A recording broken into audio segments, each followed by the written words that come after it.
அணிகலன்களை அணிந்த கன்னியரே, சிறப்பு மிக்க ஆயர்பாடியில் வசிக்கும் செல்வவளமிக்க சிறுமிகளே, மார்கழியில் முழுநிலா ஒளி வீசும் நல்ல நாள் இது. இன்று நாம் நீராட கிளம்புவோம்.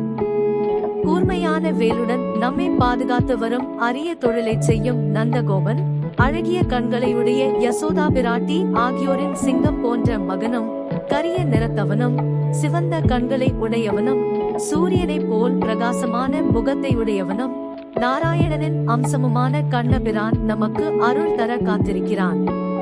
அவனை நாம் பாடி புகழ்ந்தால் இந்த உலகமே நம்மை வாழ்த்தும்.